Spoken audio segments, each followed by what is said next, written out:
And we are live with episode 5 of the Tempo Shift podcast. As always, with me, your host, Mineral. And once again, I have a special guest. We've moved down from 3 guests to one once again. I have a very experienced guy, a guy who's been coaching in esports across multiple titles. He's been a League of Legends coach. He's been an Overwatch coach. He coached the Mayhem Academy. Was a strategic coach of Mayhem Academy. A guy who, if you ask people, at least in Overwatch, people who have worked with him, most will say one of the smartest guys they've had the chance of interacting with and working with.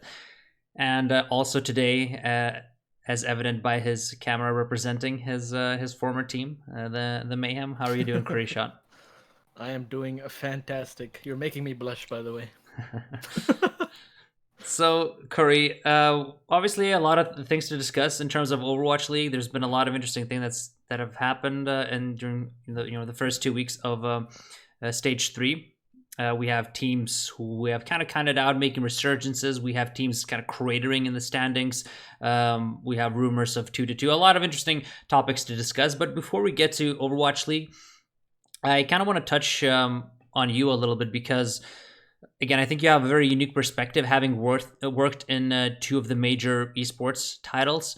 So I'm a little curious, sort of what have you felt were the biggest differences now that you've worked both in League of Legends and in Overwatch? You kind of walked the path to pro, so to speak, in terms of getting to coach on an academy level. How do the 2 titles contrast, and what have you learned across both titles? Well, This is kind of not a shot at Blizzard, but the major difference was the sustainability in Tier 2 in both games, since, I went through the path to pro. And I'm talking about in its inception to in League, not just, as it was already established. The sustainability in Tier 2 in League took out a lot of the pressure from, real life survivability, I guess. And in Overwatch, it's like almost non-existent, right? That's why a lot of these teams are like pulling out because there's no profitability, right? So that's the major difference, and yeah, I guess the pressure is really there. So that's the difference. But I think that Overwatch can get there in a few years, but it's definitely going to take some major attention, which I feel that Blizzard right now is not giving it. What do you think is the biggest difference? Because you said even early on, like if you compare League of Legends in its infancy stages and then Overwatch sort of in its infancy stages still, you say that League of Legends had a lot of more sustainability back then. Do you think that was because there was still no major franchise league, like the money was maybe a little more spread out across the scene? What do you think the reasons are? I think the structure that they had and the amount of viewership that they also like, Riot was basically advertising throughout its client like the entire time for contenders, in the client as well, right? Not contenders, it was the Challenger series, in the client itself, as well as picking up major sponsors for Tier 2 and building it from the base up rather than having it try to trick. Blizzard's like kind of the opposite. They want to have it trickle down. They want to really establish Tier 1 and then have it trickle down. Whereas in League, what had happened was Tier 2 became Tier 1, and then Tier 3 became Tier 2, and then they worked it up again. And then as you can see, like when I left, basically a lot of the players that I've been coaching back in League, they're now in Tier 1. Like there is definitely a path up for everybody as long as they put in the work. And over here in Overwatch, it seems like it's very difficult, and it's more about connections more than anything.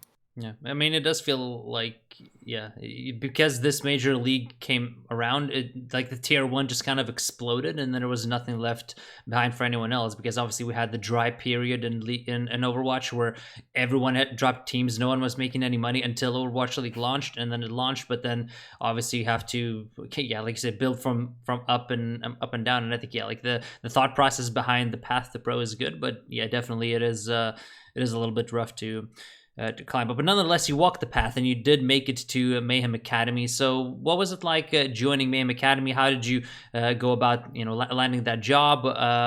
How do you, now that you had a little bit of time to digest the previous season, how do you look back on it? I mean, it was kind of rough only because it feels like since we succeeded, we lost our, opportunity and jobs because of it. But it was an understandable change nonetheless, and it's nothing bad against Mayhem because, as you know, for Revival they got their PCs and everything for them.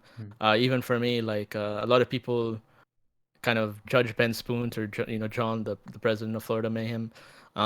But what people don't know is like you know this, but I had a pretty bad health problem going into playoffs, and I had no health insurance, and instead of just like leaving me like up to hanging, they basically took care of my medical expenses. So and they had no obligation to do that whatsoever. Mhm. So yeah, I mean the situation was rough going into playoffs. But I'm happy on how our season went, and well, the ending was a bit rough. We kind of choked, but yeah, I mean we beat the Fusion University, right? So Mhm. that Yeah. was pretty nice. Yeah, that's a I nice have little a hundred survive. percent win rate versus Fusion University. I'm kidding. Yeah, I mean, yeah, at least there's a silver lining there, and yeah, I mean, I think if you replay that setting against Gladiators Legion, you probably win most of the times. But Yeah, I what think was the so. what was the feeling like? Were you so how did it work when you were watching that game? Were you outside? Were you hearing the comms?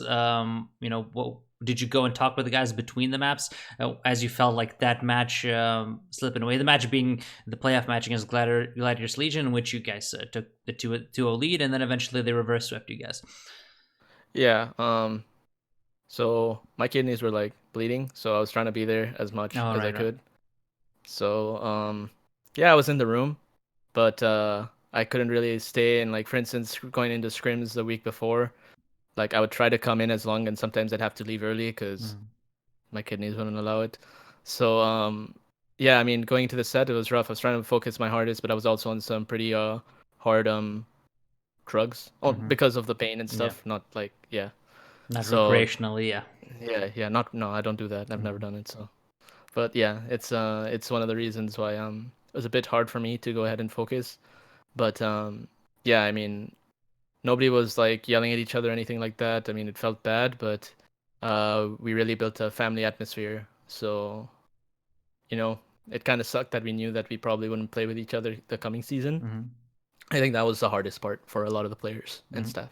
Did you realize that you wouldn't probably be able to stay together when when did that moment happen? Was it when the Mayhem made the decision to go full Korean? Because obviously, when that happens, automatically, if you're the academy coach, I assume you think, well, that kind of kills my chances as a Western coach to just move up internally, which is obviously a hit. But I guess you don't exactly know whether you're going to get dropped or not because you're performing well. I think that's a little bit of an limbo situation. What was when did you find out? How was kind of the thought process? How did you feel leading up to that decision?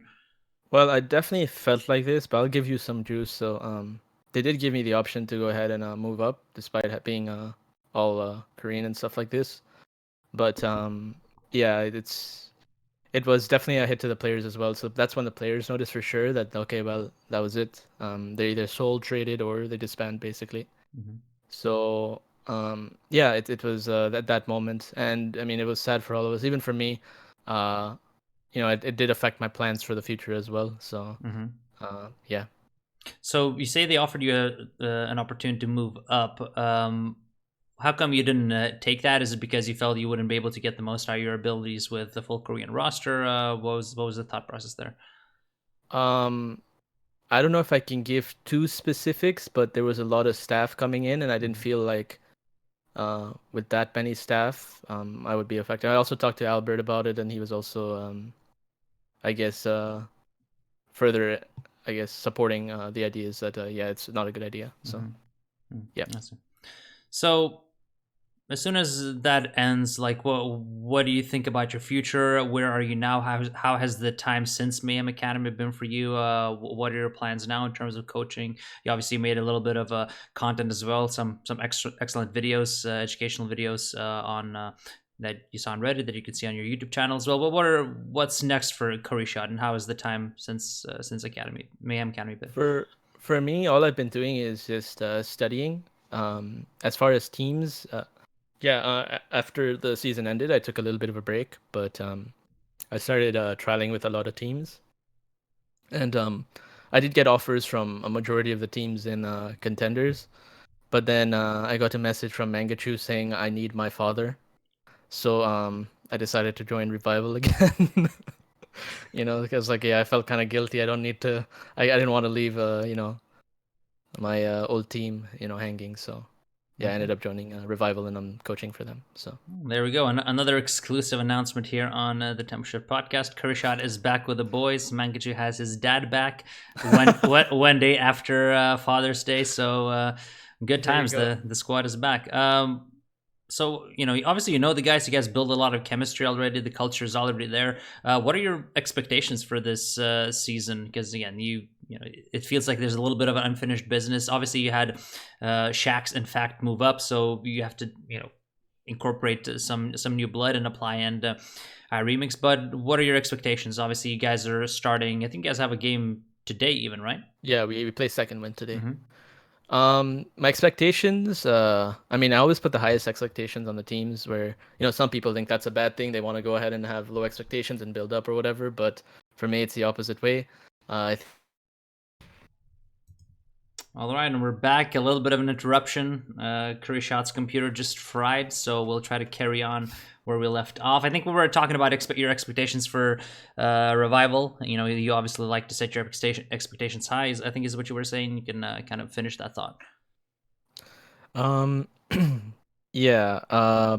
Basically, I have a lot of high expectations. Not just due to like last season, but even if there wasn't a last season, I would have like high expectations because I expect the most out of my players. And like one of the philosophies I guess that I have is we don't have to scrim for hours and hours a day, right?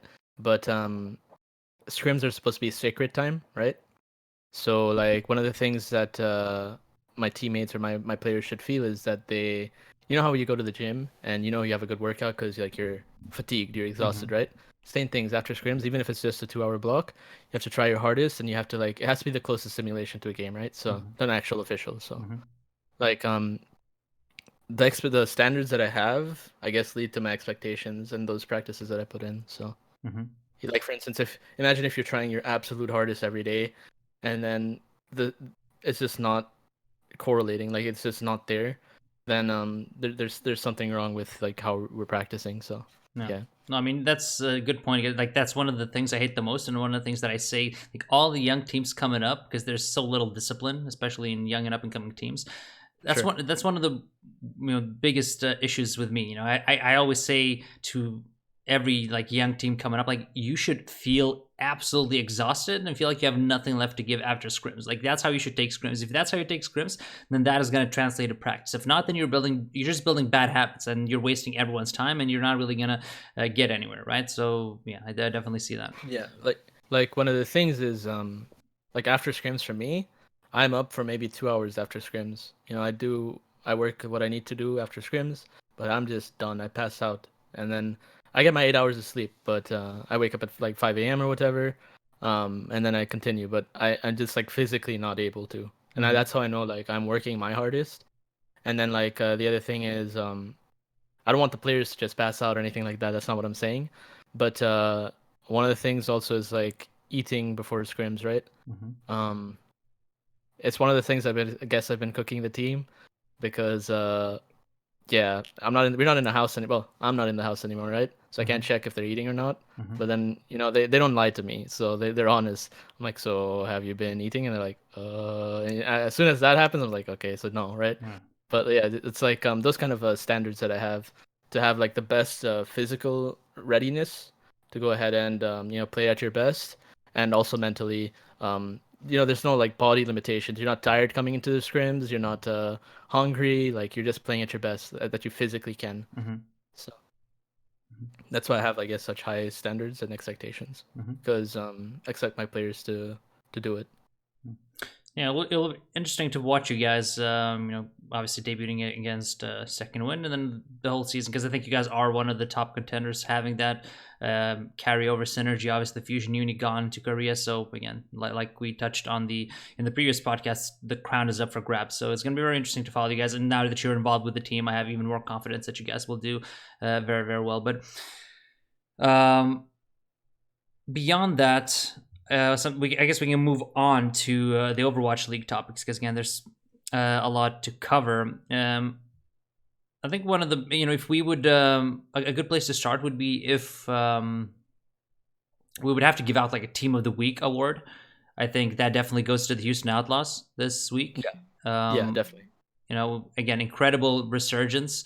They started the stage off very well with a 2-3 loss against NYXL, almost beating them. Then they go on to beat Shock 3-2. They wiped the floor with Boston in a 4-0 win.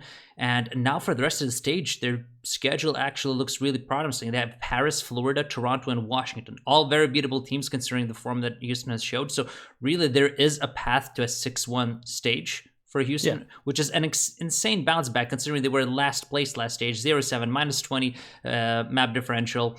So, what's your take on this resurgence? Do you think it's sustainable? What have you seen in Houston's play? What do you think is behind all of this? So I think the change in style of them actually finding a comfortable style that they're used to is definitely one of the reasons why they're succeeding. I talked about this on Oversight when we were on Monty. Like both of us talked about how some teams have their own style and they're winning because of it, rather than trying to beat a team that's just better at them than at a certain like composition or strategy. So I think that's definitely one of the major takes of why they're doing so well. But I also feel that teams can do things better. Like NYXL were like trying to play Sombra Goats when they had 3 DPS. Like just off a player, the roster that's playing in the game, if you see 3 DPS players, that's going to tell you what comp they're running. So if you're starting defense on Zen Goats, right, versus three DPS players that are in, that's your fault. Like that means that that's just not right. Like Yeah. you can't. They have 3 DPS players. It's obvious what they're gonna do. You can't just come out on Zen Yeah. Goats. Zen Goats is good in the mirror. Yeah. So like that kind of stuff is also a bit of an issue. Yeah. So I feel that if they understood that they don't have a diva and they try to force tanks instead. So like for instance, floats with an Ana. If they want to play tanks, they can play tanks. But playing floats with an Ana or just the counter comp that you saw like Gladiators run versus Chengdu when they played them with the Winston Diva, Sombra, Lucio Moira Brig, like something like this to try to force tanks is good because they don't have a diva player in the match, right? So that means that you can go ahead and force tanks and then beat them in the 3-3. But instead, they're trying to play into a counter comp, which is why they're having some struggles like really playing versus Houston. But I don't mean that to take away from Houston. But like for instance, if I'm the coach for the team in the dugout, I'd tell them like, okay, well they have 3 DPS players in. We're gonna go ahead and play floats with Ana and then try to force tank mirror, and then it should be an easier game in that regard, especially considering they don't have their diva players. So they're gonna struggle even more on 3-3 if they try to play it. Yeah, I mean that's what you saw. I mean, like if you just look at the start, that's it. They came out with the Doomfist Sombra comp, a lot of big plays. I'm actually working on a piece on that particular game, so I looked at it pretty closely, and they did very well with that composition. They they played the comp correctly. They put a lot of pressure on Shock. They also won Shrine, but I think it was more so to like Shock got a little greedy, I think, in a lot of fights, and they misplayed a lot of fights, and then they stomped in Sanctum, where it was actually a 3-3 mirror, so it was Dante on Diva. And naturally, like if you can force that, if you can somehow force Dante on Diva, you will you will win. Even if you can force them to sub in an off tank player, you will win if you're the Shock. And again, the same thing as you said, like being ready for their DPS comps. Like they rolled out with quad DPS on Horizon, and Shock just played Batiste Goats. And I think that's also one of the luxuries of Shock is the fact that they play this Batiste Goats comp very, very well, and they played very well against DPS compositions as well, and they just full health against the quad deeps.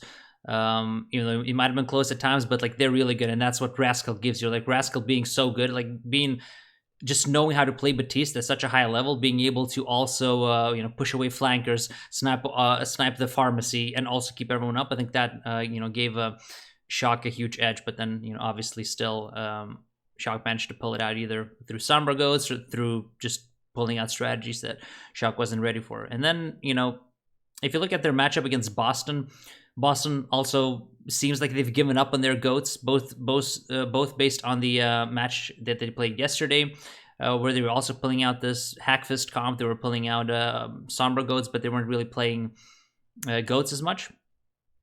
Again, good matchup for Houston, because Houston can just match them in all these funky comps and then just beat them. But if I look at the rest of the schedule as well, like Paris, Florida, Toronto, and Washington, all of these teams have pretty much forced goats everywhere. They haven't really shown Yeah. that they're capable of playing any of the other compositions. And what Houston style is good at, especially like obviously they manage on some maps to beat shock on it. So obviously they should be able to destroy weaker goats teams, even with summer goats potentially, right? Mm-hmm. Yeah, I mean they should. And the other thing is like a lot of these teams that they're playing against, I'm just gonna go back to it. Even especially on Koth, if they're running these triple DPSs, they should roll out on the counter comp because remember the team that engages the swap, that initiates the swap, is the one who's gonna cap the point. So basically, every Koth, they're gonna cap the point for free. Hmm. So, yeah, I think a lot of these teams need to do this versus Houston, but I want to see Florida in the next 2-2-2 meta for sure. Mm-hmm. Like I think they will do a lot better. Mm-hmm. Yeah. Despite the struggles right now, but I think BQB is really talented. I think Saya player is really talented. Mm-hmm. But what do you think? Like, do you think they'll do a lot better? So I want to hold that thought and hold off on, Okay, on oh, that yeah, yeah, on the 222 topic. I definitely yeah, I want to have a big segment on it a little towards the end. I just want to talk sure. about all the teams first, but yeah, but Okay. it's been very exciting either way to just watch Houston have this type of a comeback, because again I know how it feels to have a terrible stage and just having everyone in the dumps, losing confidence, and then getting that a little bit of hope, getting that momentum, getting such a huge win against Shock. It's huge, and it's really nice to see as well, because the Outlaws players, obviously since season one, a lot of them are very, very popular. They're kind of outward facing personalities in the league. Mm-hmm. And obviously when you're losing, you kind of go back into your shell and you don't see those personalities as much. And I think that's been something that the league has been missing a little bit, Yeah. It has been. Like I noticed that too because I don't even like you. I always wonder what they're up to now, because I just never hear from them anymore. Mm-hmm. Like in terms of social media or streams or anything like that. Mm-hmm. They're really. It seems like they want to like stay out of the sight of the public eye, Mm-hmm. And that's how But it usually it's is. understandable, but Yeah. yeah. But some fans are really really. I'm gonna use the word passionate. You know what I mean? Mm-hmm. So I completely understand because if you go to some of the people's streams, they'll just talk about why the Houston Outlaws are doing bad, or they'll just have some random insult that I don't know about their family or something because they're playing bad in the Overwatch League. It's rough, but Yeah. I yeah, mean, it's like yeah, like everyone's under a lot of heat, like the management's under a lot of heat, and everyone. And then obviously you just want to stay away and you want to focus on the game. You don't want to distract yourself, because as soon as you start reading into that stuff, you want to take yourself out of social media, I think, to be able to bounce back. Otherwise you're just gonna get into your own head. So that's what they did. But now that they're doing well again, it's nice to see them coming back out, because again, during season one they were one of the most active teams on social media doing all of this content. It was nice to see them, and it is, the league, I think, needs these personalities to be active. So it's very nice to see them coming back, especially considering the fact that they had all of this stuff hanging over their head with the sale of the team. Obviously, I don't know if you saw that when Flame came on to Avast stream earlier in the week. I And saw a just little bit. I saw clips. Yeah.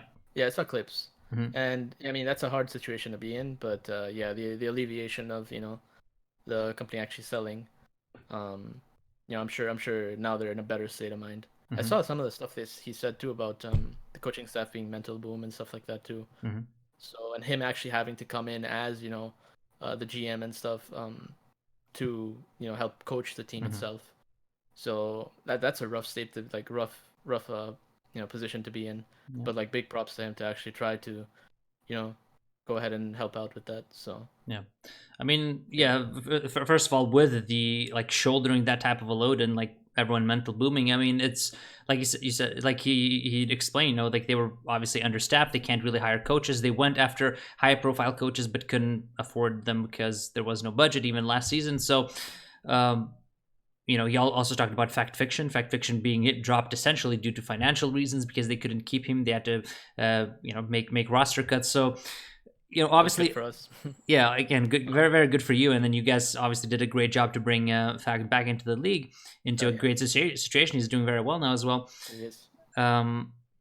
But yeah, I mean, from what I understood, nothing really changed for them in terms of budget now. But obviously, the team has been sold. Maybe this is one step closer to them being moved to a new ownership that might be willing to invest in.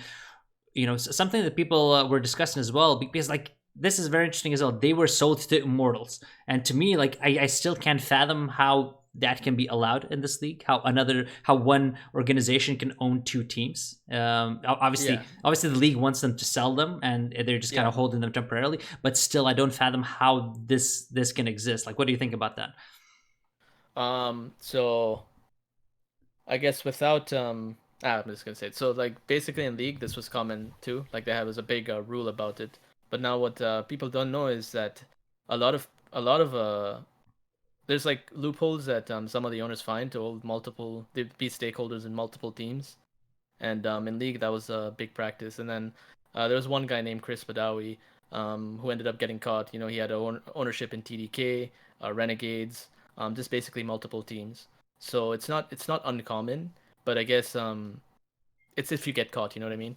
But over here for this is public knowledge, so they didn't try to like hide it or anything like that. But I think it's understandable that they try to go ahead and sell it because what Valiant were after, what Immortals was after, was actually the LEC slot, Yeah, and exactly. sorry, the LCS slot in Yeah. my opinion. It didn't really have anything to do. Hmm. I'm sure they're okay with getting rid of the Overwatch League slot. They have the LE Valiant. It doesn't matter. Hmm. They just want to have to get themselves back into the LCS, Hmm. which is one of those major titles that they unfortunately didn't get kicked. They got pretty much got kicked out of while investing into so much time into it. So it was kind of unfair, but luckily they're back into the LCS. So I think they're fine.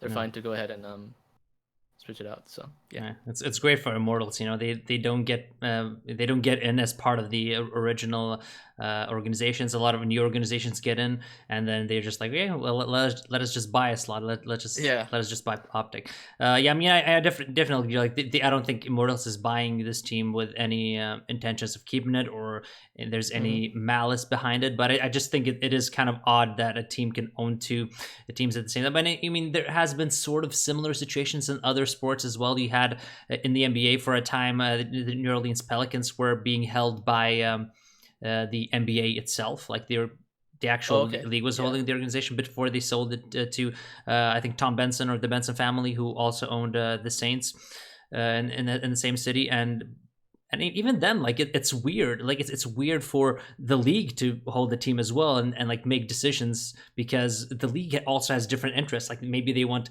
larger markets to be more popular, so maybe they might be part of some deals that they wouldn't have. Like it's just weird. So I just hope this gets resolved as soon as possible. Both because it is a little bit sketchy to me, but also because again, what something Flame mentioned is like their budget hasn't really changed. They're still in this limbo. He felt a little more liberated in terms of being able to talk about some stuff, but things haven't really changed. So it's I obviously hope for the sake of the Outlaws that they can land with a good ownership. It is an exceptional brand. To kind of buy into, and again, like we talked about, it is an incredible amount. There's an incredible amount of pressure in the Overwatch League, and again, I feel for Flame, I feel for all those guys, Tyrong, because I know how difficult it is to be shorthanded in such a hectic league and carrying carrying the load of that should be shared among like 10 people on two or three Yeah. people's shoulders. It's horrible. Yeah. What I heard is that Hex is actually the owner of Optic is trying to pull together the money to try to take that slot for the Overwatch League Cup back. Hmm. Hmm. So I don't know if he's gonna be able to do that, but that'd be pretty interesting. Like if it just basically cutting out investors or whatever, and then just having him with new investors. I don't know. So I mean, it'd be pretty cool because I think he actually liked being involved. Yeah, I But mean, yeah, he does seem like everyone loves him in Optic, so yeah. yeah, yeah, and I don't know. He's built something over like years and years and years, so it kind of sucks to be in that spot as well Hmm. because Optic is one of those most famous brands. It's like FaZe basically. Yeah. It's yeah, it's rough though. It's gonna suck if they're like just gone, Hmm. Yeah. because yeah, it's like Blockbuster shutting down. You Yeah. know what I mean? Yeah, I know. Well, I mean, from what I heard, they will still stick around in COD, but obviously the LEC spot is going to be Yeah, renamed to yeah, Immortals. So, but still, Immortals. like the brand is slowly dying, which is insane. Hmm. But in terms of the organization selling, because it hasn't been sold yet. Obviously, Hex, like you said, is trying to pull together investors. and I think this is again like a big challenge for the league, because this is the first time one of the teams that has bought in wants to sell, either for whatever reason, right? For this is for financial reasons. The team is pretty much ran out of money, and they had to get rid of the entity. So it's a unique challenge for the league, don't you think? In terms of like, how can they actually sell an existing slot based on what we've seen in the league so far? Yeah, I think it is a challenging thing for the league, but also like as an investor, if they're just looking at metrics, viewership in now also has dropped significantly. I don't know if you've noticed, but Mm-hmm. like for instance, yesterday was not the entire time. Obviously, it went up to like 75, but it was like a 60K day, which Mm-hmm. is pretty abysmal for the Overwatch League. That kind of viewership is not sustainable in the long run. So, if they look at metrics and they see like a decline of interest from, viewership standpoint, um, yeah, it's gonna be rough. I mean, sure they have the sponsors for it, but yeah, I mean, it's gonna be it's a tricky spot to be in. Mm-hmm. I don't know Yeah. how you feel about it because like yeah, it's to me that's a bit yikes, to Mm-hmm. actually fall that much Yeah, I mean, I'm not too worried in terms of viewership. about it, because Okay. last year in stage three we sort of saw the same thing. We saw a dip Yeah. in viewership. It picked back up for the playoffs, and then at the beginning of the season, when everyone was really hungry for more Overwatch, the viewership was exceptional. So there's a lot of games. Like even me, as a hardcore Overwatch fan, it's hard to keep up with all of these games. It's hard to not get burnt out from watching all of these games, because there's so many. Like it's on 4 days a week. It's on, the broadcast times are up to 9 hours sometimes. Like it's a huge time commitment. But I think when the games, when stage playoffs roll around, when the real playoffs roll around, I think the viewership is going to be fine. I'm not too worried about that. But it's also interesting what the price tag is going to be, because Outlaws is one of the biggest brands in Overwatch League. But at the same time, like, where does it land? You Outlaws were presumably bought for like 20 million, like most of the slots were sold for in season one. That price tag ballooned up to like 40 to 50 million for season Yeah. two. And Yep. now you're trying, and again, as far as I know, there's not going to be any expansion teams next year. So this is, from all the expansion teams that wanted an expansion slot this year, this is kind of a unique opportunity to get in and already pick up one of the biggest brands and kind of build that out. And I think it's an interesting opportunity. It's going to be interesting to see Yeah. how all of that develops. But again, let's hope Yeah. for Houston's, for the players and for the coaching staffs and the management's sake, that all that gets resolved as soon as possible. I guess Yeah. something we can touch on a bit as well is something that obviously the Outlaws have relied a lot on is Sombra. Sombra Goats. They just moved away from playing Goats almost altogether. Um, and it has been a trend in Overwatch League that more and more teams have been relying on Sombra. Even a team like NYXL has been playing a lot of Sombra, putting in SBB. Something we talked about, also telegraphing your composition. SBB is in for Mecca. You know they're not going to play 3-3, right? Like it's just obvious. What do you think about the increase in Sombra usage? Now that you're sort of coaching Revival as well, is it kind of reflected? Is that something you kind of see in contenders as well, in any contenders, that is an increase in Sombra? Sure, yeah, we do. But if you know how to play against it, it's not as impressive as most people think. But what a lot of the teams do is they give her way too much space. Like they'll hold back. Um, the team will go ahead and give her resources. She'll poke. They'll play slow for EMP, and then the other five members are ready to kite if you try to engage on them. So you have to hold like really close, and you have to be ready to engage them, not give them that space to go ahead and kite back. So a lot of teams are struggling with that, but at the same time, I think why teams are playing it, like for instance NYXL, my my thoughts are that they could have had anybody else playing it as well.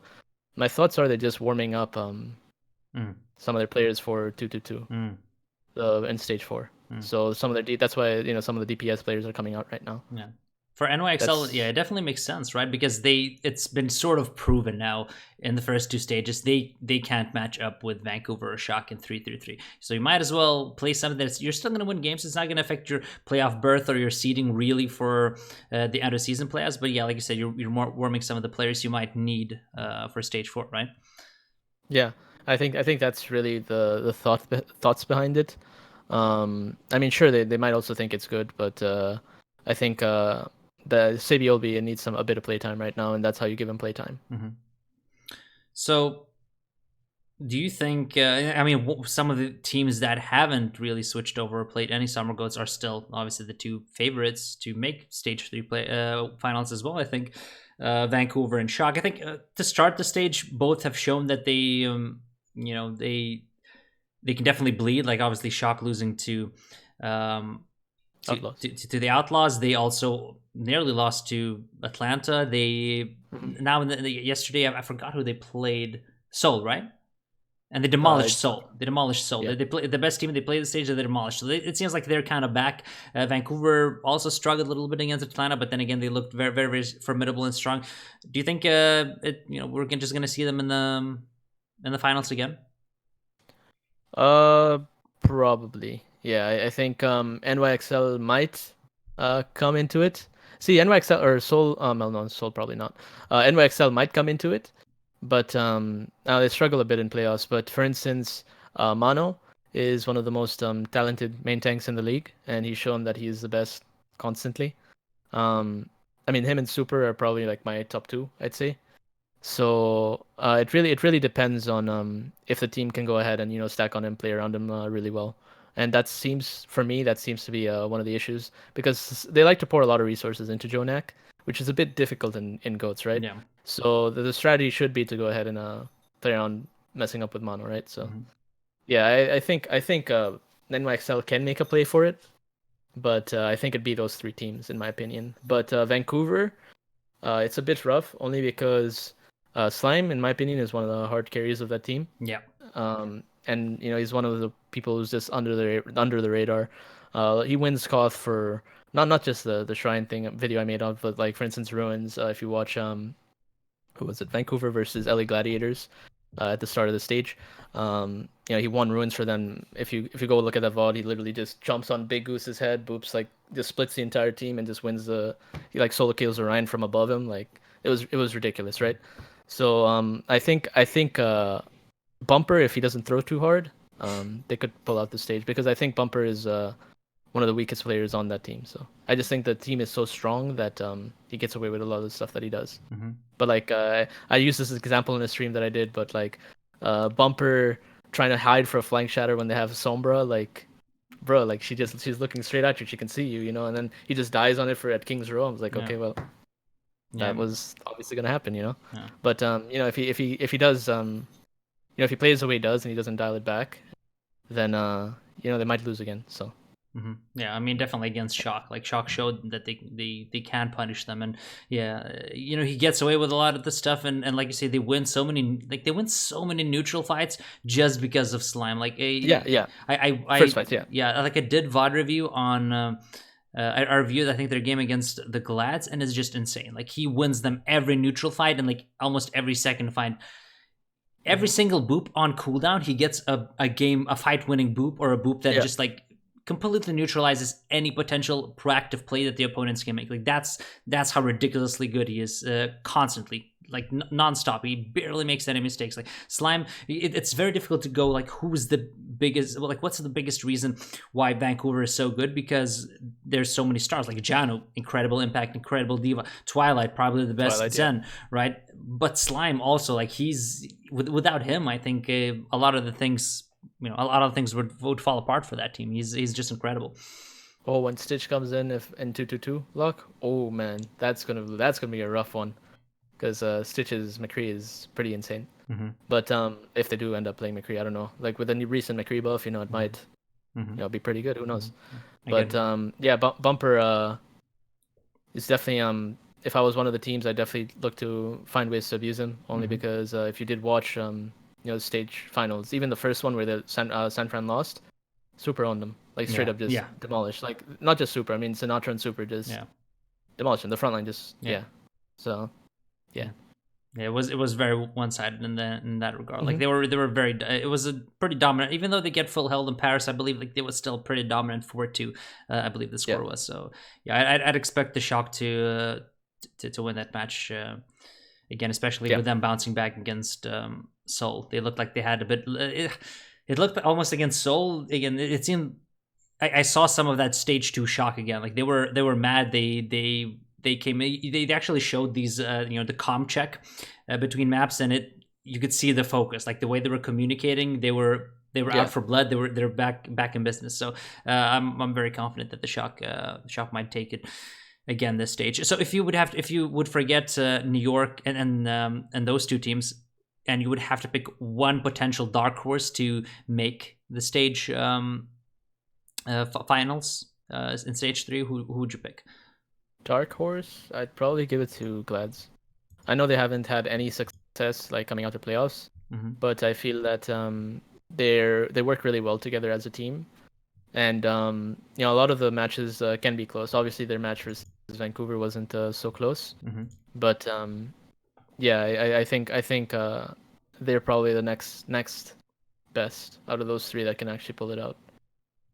Yeah, I think in So I'd terms give of it to Glads. yeah, I think in terms of stable ghosts, like they are definitely probably top 4. Yeah. But it feels like they're just, it's the same with Seoul. Like Seoul looks so good with goats, but then you go up against Vancouver and Shock and you're like, well, there's nothing we can do. Like these guys, everyone on their team is just a little bit better. So Seoul also has a main tank issue there, I think. Like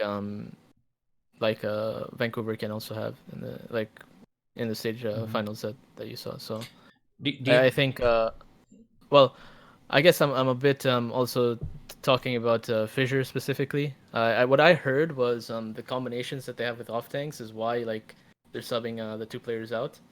But even then, I've seen him play with both off tanks, so I'm not sure like, and that was from some of my Korean friends, you know, in the league who've told me this, but I don't know. I've seen him play with both off tanks, so I'm not sure that's quite it.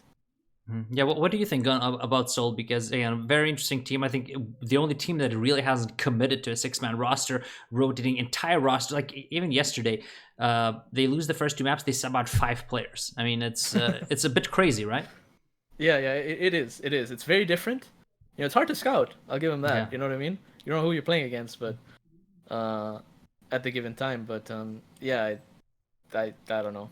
I think it's funny though, like how Fissure also, one of the things that you know is probably biting him in the ass is that he made that statement about mixed rosters. Do you remember that?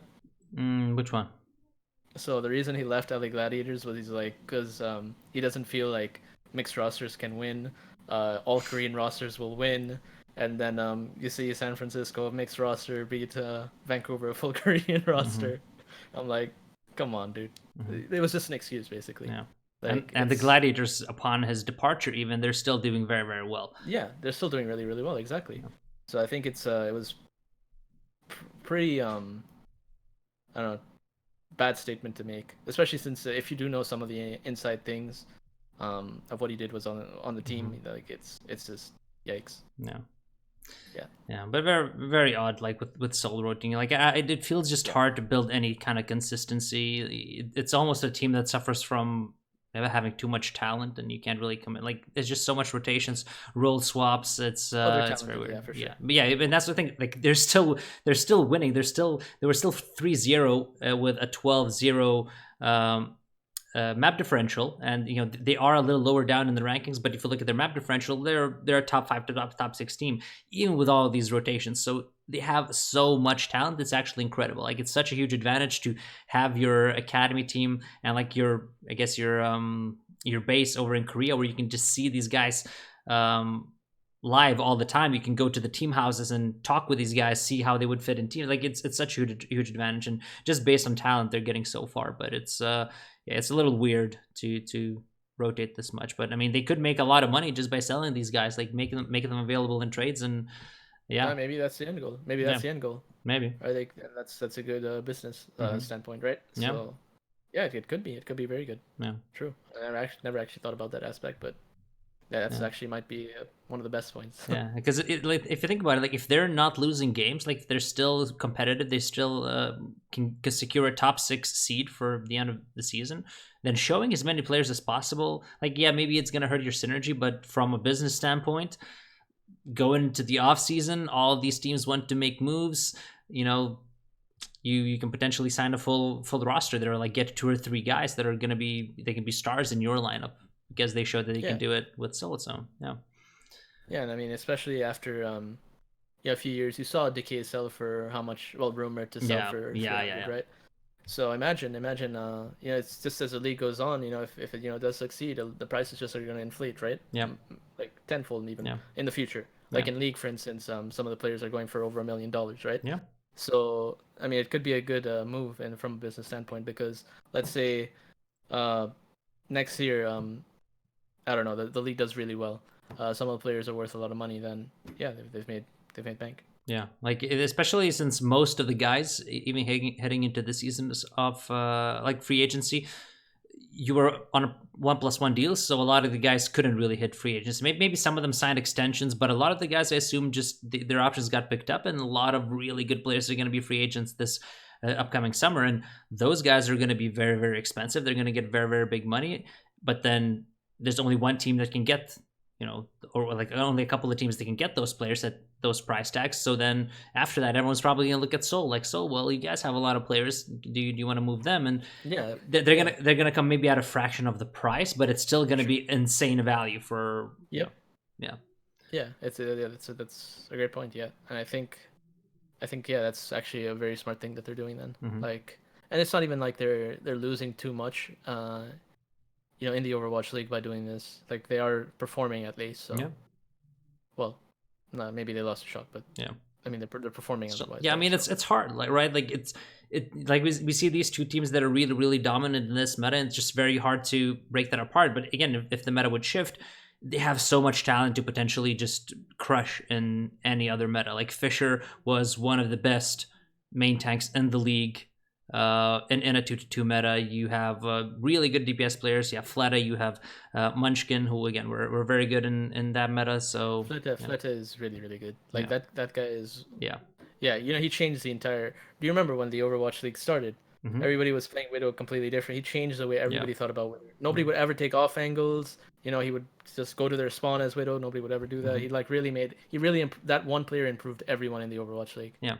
Like he would Yeah. pull out these weird angles in games as well. I remember when we were playing Soul in season 1, and I think it was on Volskaya, and he took like some really weird angle on Volskaya. Like no one really would. Like everyone played very safe with the Widow. Everyone was like, okay, let's push away the front line. When we push away the front line, we can take the space, and that's gonna open up the angles for a Widow. The team that gets pushed away, they have to be a little more conservative with the angles that they can take. And this guy would just like flank and take these weird angles and hit Widows who weren't even looking at him. So yeah, he is extremely good, very deep hero pool, and again, in any meta, I think Soul can dominate. And like say, it doesn't really, even if they stuck with a 6-man roster, I don't think the roster is good enough in a 3-3 meta to beat Vancouver or Shock, because they're just so good in their roles, right? But yeah, I think Seoul can definitely be a team that is going to be on the up if there is a meta shift. So beyond those teams, I guess we can touch real quick on the teams at the bottom of the standings. So teams that are winless right now in the stage, we have Boston, Atlanta, Washington, Florida, and Toronto. Which of these teams has looked the weakest to you, and which of these teams is just suffering from a tough schedule? Do you think? Let's definitely suffering from a tough schedule. Yeah. Washington. I feel like they haven't gotten down working as a team together yet. It feels like everybody does their own thing. Mm-hmm. I don't want to add more hate onto Janice because I know he gets a lot of it on social media, but he looks completely lost. It's not all his fault either, right? It's also the fact that the team's not playing around him too well. But even then, I think that he's assuming that they are. Coming from New York XL, like maybe he's thinking that he has these expectations and he's not communicated it well enough. I'm not exactly sure, but some of the things that I've seen is just. Do you see the Diva Bomb? Yeah, against Hangzhou, right? The one. Hold on. No, it was against Hangzhou, I think, right? When he just looked away. The one in Hollywood. Yeah. Yeah. No, I saw that, and I mean, even after that, there was the clip yesterday where he failed to jump on Sanctum Nepal. I mean, there's been a lot in it. It's rough, yeah. I mean, some of the stuff that it's a real head scratcher, you know. You know what I mean? So yeah, definitely. Yeah, I think Washington is definitely. I don't want to use the word worse, but they need some help there. Yeah, I think they can be good though. So it's just, yeah, they need to figure things out. Well, I think And you know how it is. It's also like they could be low morale right now, so they could be what? they might not low morale. Yeah. So that could be also hindering their rate of improvement. Hmm. But I definitely think they have good players in Sleepy and Arc. Yeah. Um, I so I mean, I think like Ark has looked pretty rough as well in the last couple of days. yeah, Like yeah, he's made a lot of misplays as well. So I think that's again it's a sign of a lot of confidence issues as well. And like I said, like we saw with Houston, Houston might as well just have cratered and get dumpstered for the rest of the year as well. Like now they've climbed out of it. They've captured some momentum, which is nice. But it's very to do what Houston has done is very very very difficult. And what Washington looks like right now, that is the more likely scenario when you get off to such a bad start. And again, I don't think there's still too many weaknesses in the roster in a 3-3-3 meta. 3-3-3. Why do I say 3-3-3? It's just 3-3, just to go its meta. because you think out 2-2-2. That's Yeah, why. yeah, exactly. Yeah. But yeah, I think it's looking rough. I don't really know what they can do. Maybe a 2-2-2 meta shift might save them. Sort of like Dallas, they looked lost for 3 stages last year. A meta shift came in and they looked a little revitalized for stage 4. What's any yeah, go on.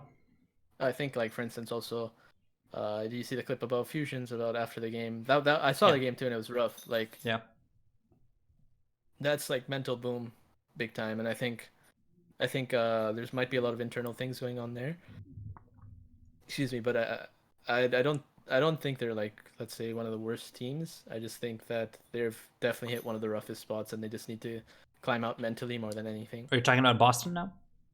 Yeah, Boston. Yeah. Yeah. Yeah, it's weird, like because in the first 3 games they changed their their backline. They've changed players every single match, right? Like they had a different starting backline every single match. So, and they also for one game swapped roles with Color Hex and Blase. And again, to me, that just reeks of we're just losing all the scrims. We don't know what we have to just throw something, change something up because nothing is working. To me, that's what it says. Yeah, and yeah, I agree with that, 100%. But they did look a little bit better yesterday. They almost pulled out the win against Philly. Philly as well. Like we can talk a bit about them because they're looking pretty bad as well. I think they had 2 tough matchups. Let me just look up who they played just so I don't. So obviously they beat Boston in the first game. Or yesterday in 2-1, very close, could have gone potentially either way. They got 4-0'd by Spark and they lost 3-1 to Gladiators. Both teams who have improved, who I would put them higher. I would put them above Philly in the power rankings. And yeah, this just doesn't feel like the meta for Philly at all. Like it doesn't seem like they've made any improvement. They tried to pull out a little bit of Sombra Goats, but it didn't look impressive. Like I was watching that and Carpe was making a ton of mistakes. I think playing Sombra and Sombra Goats is very hard because teams are very good at spy checking. They know they know your pathing. They know where you want to set up with your MP. So you have to be really, really good. Your timing has to be really, really good to get away with it. And it just didn't feel like Carpe was comfortable. Even though Poco is a very good Zarya, it just doesn't feel like they have what it takes in this meta. Like Carpe can't really carry in this meta. Yeah, and I think also with that, like I kind of want to rewind just a bit with Philly. Yeah. Like stage 1, stage 2, they're playing a ton of floats, right? Mm-hmm. And when you look at how they're playing, like how Sato was playing, first of all, if you're playing versus Rhine Goats, you cannot just leap in to the team, right? Mm-hmm. Like you can't use their movement ability like that. Carpe can't use Self for energy, right? The bubble rotation has to flip there. He has to conserve Self, just because he needs to be safe. So Monkey needs to be the one giving him energy, but he tried to give him energy, but he died for it basically. Just jump in, Ikkyo, like yeah, it's just you jump in, die. Ikkyo would try to save him, but it's like it looked like they were kind of trying to compensate for Sato's mistake when he was playing floats and like how they were playing floats. So it's either Carpe, Sato who would die, and I think they just spam floats into goats way too much. So I think there definitely was a bit of a misunderstanding in the comps that they could run because, like in contenders, last season I would always say like we're never gonna play. First of all, we're never gonna play floats. Floats is more of like a counter comp to DPS comps and stuff like this. This is really the purpose of it. Yeah, but if you're like trying to mash Winston goats on Gardens versus Rhine goats on Oasis, yeah, you're just gonna get stomped. Like, and that was just basically the gist of what was like happening. Yeah, like when I was watching Philly in stage 2, it felt like I actually felt like their floats looked good in floats mirrors. I think they look pretty good there. Yeah. But floats into goats, like you have to be insanely good to make it work, and you're still working an uphill battle. Like you can still make it work on certain maps if you play. can. Yeah, like Gibraltar, you can make it work. Yeah. Yeah, you can make it work in certain maps. Yeah. Definitely. But your playstyle has to shift a little bit when when you're playing floats versus floats, and when you're playing floats against goats. And yeah, like floats against goats look a bit rough. Yeah, and I mean, like it can definitely change, and like for instance, they could have played it in some maps, but not every map. And again, it's also not solving the problem of like not having that basic understanding of like knowing not to just jump in there, just leap in there into the whole team. Mm-hmm. Like he legit just died constantly because of that, and um, that was basically my trouble with them in stages 1 and 2. But I have a lot of confidence in Hayes, for instance. He did work with Team UK and he showed that he was doing really well.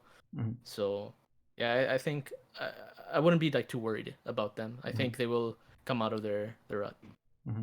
Yeah, I mean, especially if the meta shifts, I think it's gonna help them. But yeah, it's stuff like sometimes you just don't have, I guess, the players to really thrive in this meta. Same thing, like it's still very skilled roster, very stacked, but just in this meta, you are a step behind in almost every role, right? And it's just difficult. I think London, for instance, too. They're having a bit of a rough spot in this meta, and I think next meta, but they're even 2-2-2. They're gonna be pretty strong, I think. But even then, like London, like they're very up and down. They can get mental boomed, but even then, like they're staying up there in the rankings. So come playoff time, if the meta is correct, like London is still one of the favorites. Like they can sweep in and take the championship again. They might win season 2. They might win it again because the meta shift might heavily favor them. And Bird Ring, Prophet, pretty insane DPS. So. So let's just, because we've been teasing this discussion the whole podcast, and I think we're probably gonna end on that topic as well. But I think there's so many different angles on this, so I think we should touch on and just move on to the 2-2 lock. Again, we've been alluding to it the whole podcast. Let's start off with this, because again, so for those who aren't aware, there was a leak from some Korean forums or whatever that Overwatch TK's made the decision to have a 2-2 lock, which means 2 tanks, 2 DPS, 2 supports for stage 4. Yeah, not confirmed. We'll see what happens, but seems likely considering that the leak, from what I've been hearing behind the scenes, again, nothing's confirmed, but seems like it's happening. So if this happens, first of all, before we touch on how this affects the teams and everything, I want us to talk about how do we think the meta is gonna look like if a 2-2 lock comes into play. And first thought I want to throw at you, and I want to see what you think about this. The way I see it is, I think, for instance, Ryan Zarya will never be played again. I think if you think about it, so my reasoning is this. First of all, Ryan and Zarya hasn't existed in a 2-2-2 composition or been meta ever, except for at some point in closed beta. Yeah. The only time Reinhardt has been meta is in 3 tank, 1 DPS, 2 support metas, or in 3-3 meta, right? Like it hasn't been around in any other metas. And if you have a 2-2 lock, there's almost no maps where I can imagine that composition beating a 2-2 poke comp with like a Pharah, Sombra, Pharah, Hanzo, whatever it may be, because you just don't have the mobility. You can't pressure the objective. You don't have like Reinhardt needs the Zarya, but you're also you don't have the D.Va, so you don't have the damage mitigation. Pharah can farm for free. You don't have any ways to counter the Pharah ultimates. You're just screwed. So with I think 2-2 would with 100% certainty just kill Reinhardt Zarya completely. Do you agree? No, yeah, I think you won't see them much anymore, and I think that's one of the bad parts about 2-2-2, and it's one of the reasons I really dislike it, because it's just gonna limit strategy like severely. Like like goats, yeah, it does need to go, but they need to figure out a way to balance it. I understand they've had a goat skiller patch with the armor changes, all that kind of stuff. But the severely limit strategy, you won't see triple DPS anymore. You won't see triple tank anymore. You won't see goats, obviously. Quad tank. It's just I think it's a lazy solution in my opinion, and yeah, I'm pretty. I don't want to use the word sad. I'm just disappointed in it. I definitely think it's a bad change. It'll be nice in the short term, right? But it's gonna hit that redundancy pretty quickly in the next season. Yeah. And I think that's one of the bad parts about it. So hopefully it's not for good, but I think it is going to be a change that's going to be for good. Yeah, I mean, I think if you implement that type of a change in your league, and obviously it has to go into ranked as well. Like that's just like it has to go into ranked, right? So I think when that goes through, I don't think we can go back. I don't think you can go back and change that really. I mean, maybe you can, but it's definitely going to be there for a long time. They're going to experiment with it. They're going to try to balance the game around that. And like for me, I don't hate it. I definitely understand your point. Like, I hate that it's going to limit the strategy. Like, you won't be able to bring out these funky compositions. And so I don't like that. But also, I feel like it's just so hard to balance the game right now as well because of how strong 3-3 is. Like, they try to nerf every single character and it didn't work just because of how the game works, how like around objectives and around the healing. It's just yeah. Mineral, yeah. What they could have done instead of spending time to work on Overwatch 2, what they could have done is they could have gone ahead and had like a DLC kind of pack to introduce a lot of heroes, and then added like a hero draft pick system, right? Imagine that. Imagine banning Brig, right? Imagine banning X Tank, right? That would have severely increased the amount of strategy in this game, and it would also increase like coach. I mean, obviously, I'm a bit biased, right? From a MOBA aspect, it would give me a big advantage, sure, but it would also change the win rate that you could have going into a game just by preparation. And I think that's a big part of, that could be added into the game, and that could have also been the goat skiller, right? It definitely would have been. You know what I mean? It could have changed strategy altogether. Even map draft would have at least would have brought it back down a bit. So if you don't want to increase heroes, you can add map draft into it. On some maps, you can't play goats. Yeah, maybe you can play floats, but they do have counters. So yeah, I think they definitely should have taken this approach rather than just 2-2-2 locking, because yeah, it's gonna kill goats obviously, right? But it's literally killing everything else too. Yeah, not just goats. Yeah, I mean, so from my point of view, I love it for ranked. I think ranked is going to be a little more fun. You're going to have maybe I hope like fewer troll games. Maybe queue times are going to get longer, but whatever. I think ranked experience is going to improve. So I think the casual audience is going to be happy. Yeah. I think if people are expecting that, this is going to be, we're going to have a really fun meta because of this, I'm not sure. I think this is very likely to just lead to a ton of bunker. People are good. Yeah, bunker, Sombra Genji. I don't know. Those kind of comps, and also like one of my favorite comps to play, right? Versus Tracer and stuff like this. Like you remember Brig McCree? Yeah. Like Brig McCree comps are really fun to fun to watch, but and even fun to play, but you can't play them anymore. It's done. Yeah, and that's so it's like and that's another thing. Like I dislike it so much. And that also predicting the meta, like McCree's getting a nice buff. Like it seems like he's gonna output a lot of DPS, but it's also a case of, just like I said, this is gonna kill Orion and Zarya. I don't really see how McCree can exist either. Like as a meta pick, because if you think about it, like in what compositions has McCree existed? He has existed in the composition you just said, triple support with Brig, where everyone pockets the McCree, moves around, escorts him, and he just looks for angles. Or in the Zen Mercy meta, where he's pocketed, he's the focal point of the whole composition, and you're pocketing him. But the reason, even in that meta, he wasn't a perma pick, because most of the maps with long sightlines, well, you just go double sniper. You can't play McCree anymore, right? I mean, that's the thing. He has 20-meter drop off. Yeah. Widow can one-shot him. He can't even touch her in these a lot of the maps. Like, there's literally no reason. You just play Widow, and even in the short maps, like for instance, University was played at. There was a time when Farah McCree was met on that map, whatever. Yeah, it's understandable. Like, yeah, you might see him on those kind of maps, sure. Yeah. But I mean, there are a lot of maps where you'll just see hard dive. right? Or bunker, and Yeah. it's just you can't really play it anymore. Yeah. It's just there's no point. Mhm. And McCree for me is one of the most fun heroes to watch. You remember that Pine highlight, for instance? That's insane, right? Yeah. It was one of the most viewed highlights. I'm sure that highlight itself brought a lot of people to even watch Overwatch League in the first place. A lot of the casual viewer base when they saw this. But I don't know now. Like strategy is severely limited because they couldn't find an answer to goats, Mhm. and I am very very upset that they took this route because it's just a lazy answer. And Mhm. I'm not saying their job is easy, but Yeah. there were definitely other answers, and they stuck to going with this one. Yeah. This is why I'm very upset about it.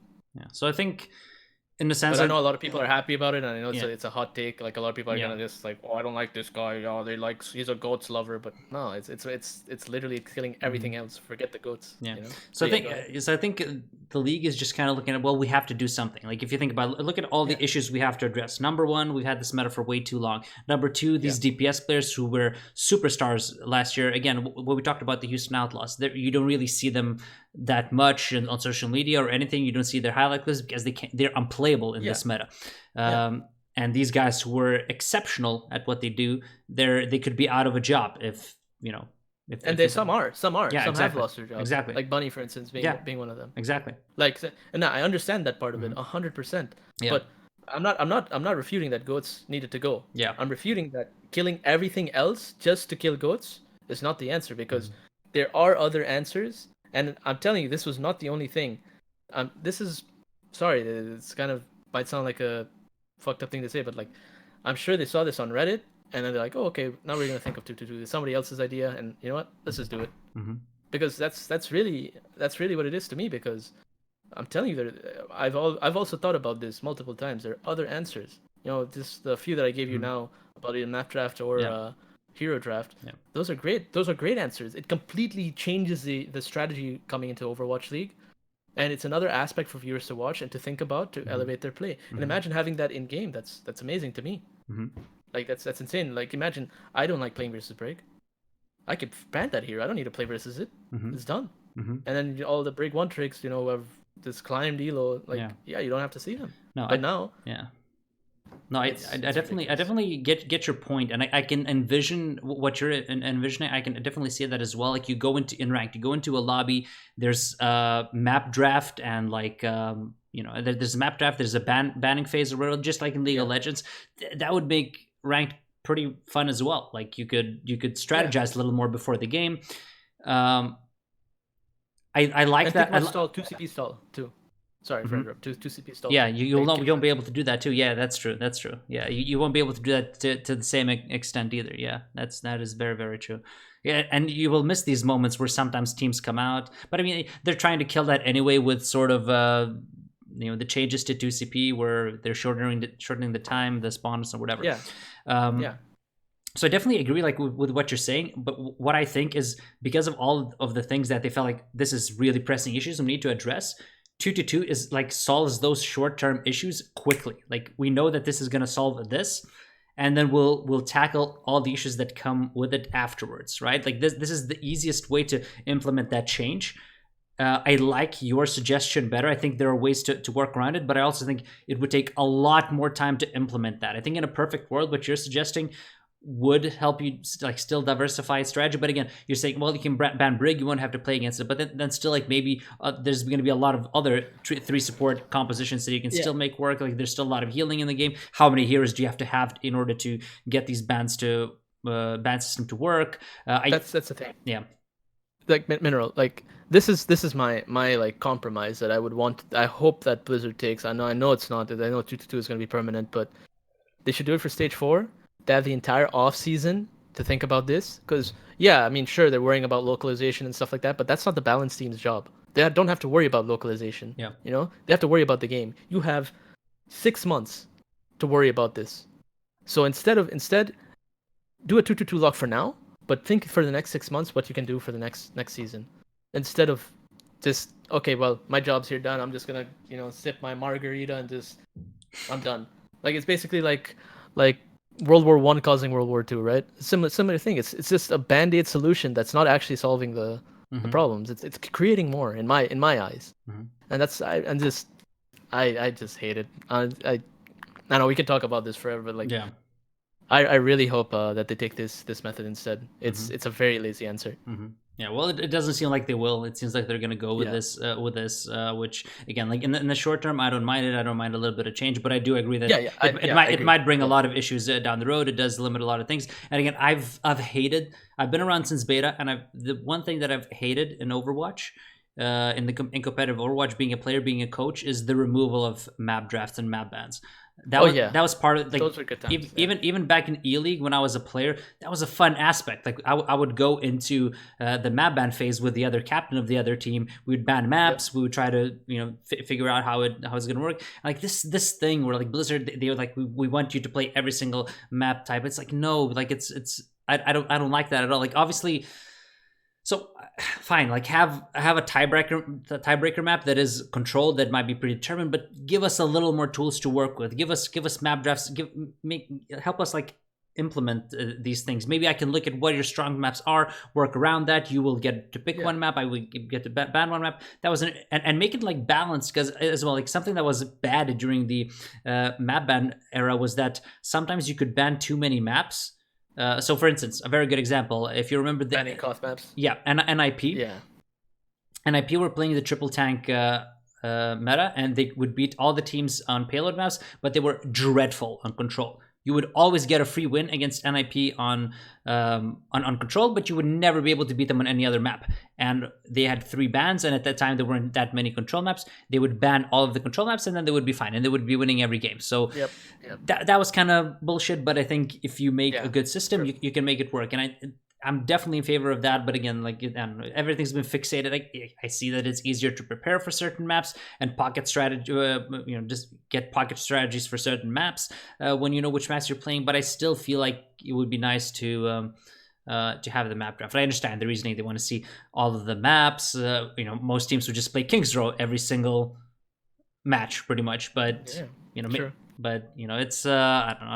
I'm definitely in favor of that. But again, I feel like this is I'm going to be excited by this, and then we'll see what issues it brings on. I agree that your solution might be good, but I just think it's like they want a solution now. It takes too long to implement that. Maybe they're worried about the viewership. It's just like it's just going to happen. And see, I'm okay with that. Like I said, short term it's good, but I hope they don't just sit on it for 6 months and then just go into next season like everything's good, Yeah. That's my issue, because if they do that, oh man, it's gonna be really triggering, because there's a lot of strategies even now that you'll see us in this season of Contenders implement that are pretty nuts. Yeah. Like, and it's just not gonna happen. It's just not gonna be able to be done anymore. So yeah, it's very possible that the meta is just going to be very, very stale as well. Like the patches you're going to be able to patch things up, but it's going to be very, very stale. Like you say, you'll probably see a lot of bunker. You will see Sombra, Genji. Like if this is the thing, if you implement a 2-2 lock and nothing else changes, right? Like no other balance changes to the heroes. Remember the patches before this, you nerfed pretty much all the GOATS heroes. So those heroes are like almost dead. You're buffing Batiste. Bunker's going to be even better. You're buffing McCree, but he doesn't really fit in this meta. Again, if Sombra doesn't get changed, she will be perma-picked almost everywhere, like almost all of the maps, right? Like control maps, perma-pick. Think about Junkertown. You think that's going to be a fun map to watch? No, it's not. It never has been, and it won't be. No, well, it was like, if you watched us play it versus Legion, we pulled out crazy compositions. We did crazy stuff, but think about now, like, but back into snipers, shield.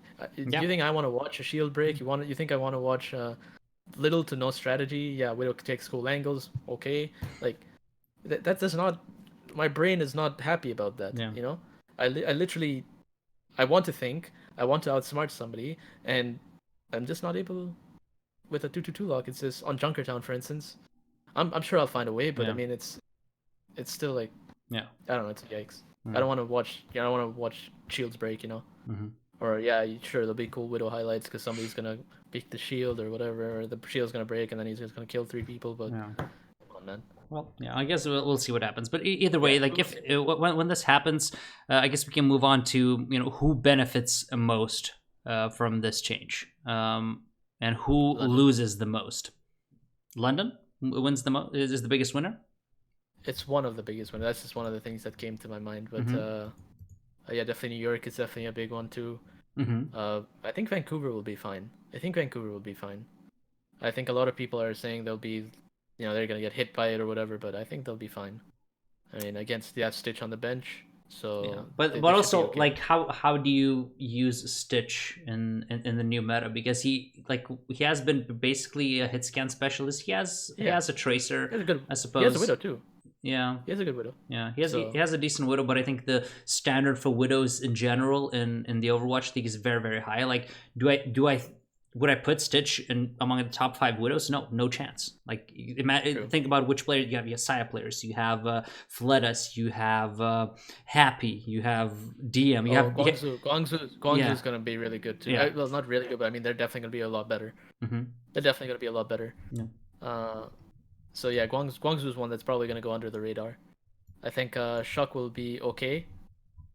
Um, yeah, I think Yeah. Shuck will be What do you okay. think about the? But I still think like the gap between Shock and the rest of the teams is definitely going to narrow. I think. Well, but maybe not. Actually, I mean, they have an incredible. Their roster is just ridiculous. Like, their roster is ridiculous, regardless. You have to remember that Yeah. Nevix exists too. So Nevix is I don't know if he'll get any playtime, but Sinatra's crazy DPS. Nevix is a crazy everything. Yeah, but This guy plays literally I every don't think hero. this really changes much for Nevix, because if you think about their DPS lineup, they have Striker on the Yeah, bench, they have they Architect have on the bench. Architect. They, Yeah, they have yeah, two yeah. they have two players who would be superstars and starters on pretty much almost any other roster.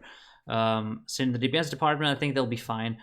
Maybe there's a bit of a question because again, this kills Reinhardt, and I think Reinhardt is Super's best hero. I think Super is the best Reinhardt in the league right Yeah, now. yeah, he is. He is. And I think Yeah, that's potentially where you might have a drop. I would like to see more yeah. from Thought Super. about that. Yeah. Yeah, on Ball, on Winston. I haven't been that convinced with his Winston yet.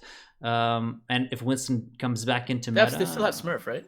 yeah, I'm not very impressed with the Smurf either. So I think he'll probably you will see a bit of bit from him, but yeah, but that's yeah, potentially ball might be come out a bit too. yeah, Actually, now that I yeah, think about it. yeah. No, for sure. I think Um, Winston, Ball, Orisa is like all of those three will probably see playtime depending on yeah, the map. yeah. Let's see. I I'm think looking at the this, list.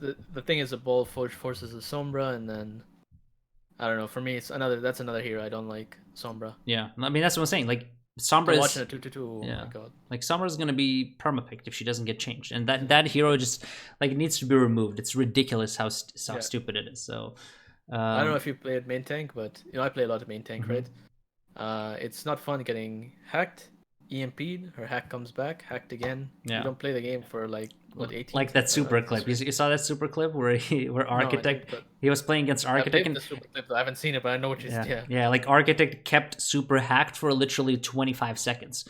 You got hacked, EMP'd, rehacked, rehacked, like on cooldown. So it is Yeah. it is a stupid That shit hero. that is annoying. That Yeah, is really annoying. So yeah, I'm not looking forward to that at all. yeah. Especially, if the ball does come out, you're gonna see a lot of people trying to play Sombra. So Hmm. that's But definitely also, like like, if you completely nerf Sombra and you kind of nerf her too much, then I think Ball becomes very oppressive as well. Like, then I don't think you can really like, then it's going to be really hard to true. play snipers as well. Like, say if you remove Sombra from the game, then Ball is just ridiculous, because then again True. you True. can't play Very snipers true. because he can solo mark the flankers and you can't kill him.